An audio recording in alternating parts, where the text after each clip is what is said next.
bawah silau lampu panggung yang terkadang membutakan, seorang musisi mendambakan lebih dari sekadar tepuk tangan.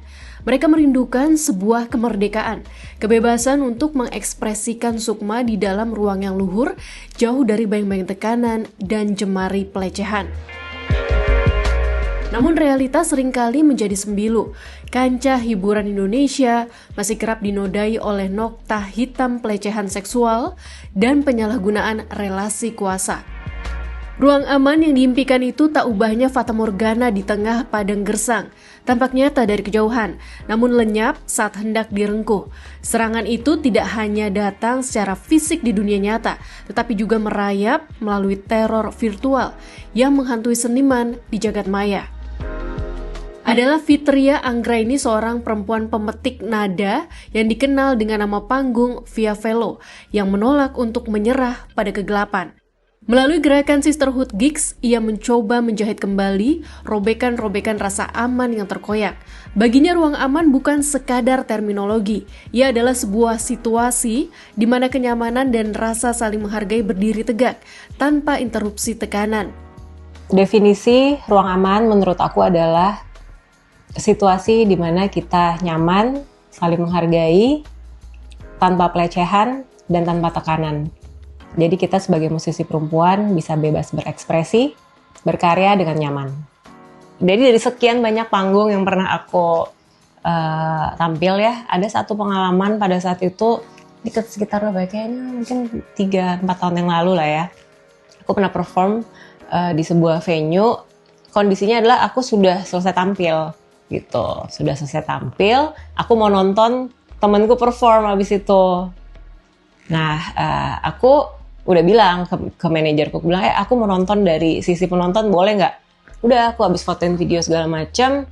Di saat itu memang ada beberapa yang minta foto bareng. Nah, ada di sini cowok ya pas itu, dia kayak pengen minta foto, tapi kayak agak maksa. Terus akhirnya dia kayak secara nggak langsung dia mengenai bagian tubuhku yang harusnya tidak boleh. Di situ aku ngelihat betapa riskannya gitu, terutama buat musisi perempuan kalau kita ada di kondisi yang memang ya kita kan nggak bisa ngontrol penonton, karakternya macam-macam. Jadi memang paling aman adalah ya kita harus menjaga diri dengan baik, dan emang udah kita harus di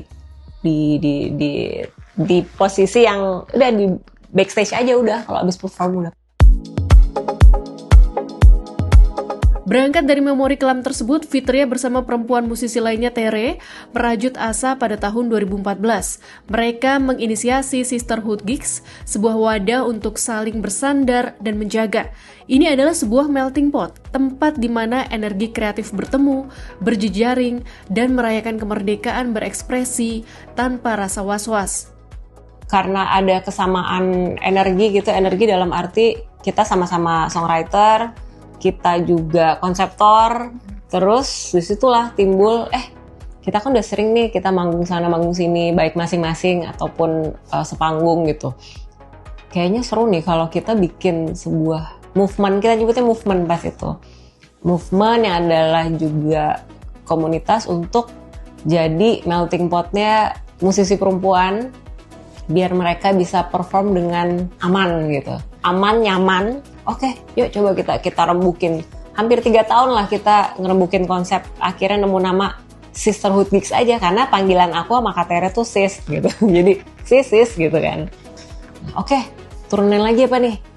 Karena perempuan pasti kebanyakan pasti kan akan kita ngelihat sendiri gitu betapa kalau acara yang banyak musisi perempuan yang emang bawa anak segala macam, akhirnya di backstage dititipin ke orang tuanya atau ke asistennya segala macam. Dan kita juga pengen pada saat itu karena kita tahu nih pasti mostly nih sister-sister di sini pada bawa anak, bawa keluarga, ya udah kita pesu bikinnya Sisterhood Gigs itu adalah friendly music zone gitu. Jadi dengan kita berkolaborasi sama venue, no smoking, no alcohol gitu pada saat itu sampai sekarang. Kini gerakan itu telah tumbuh menjadi sebuah keluarga besar, beranggotakan lebih dari 100 seniman dari berbagai genre, generasi, dan kota. Menciptakan ruang aman adalah harga mati yang tak bisa ditawar, karena pada akhirnya karya yang paling jujur hanya bisa lahir dari jiwa-jiwa yang tenang, yang mampu bersinar di atas panggung tanpa dihantui teror pelecehan dan kekerasan.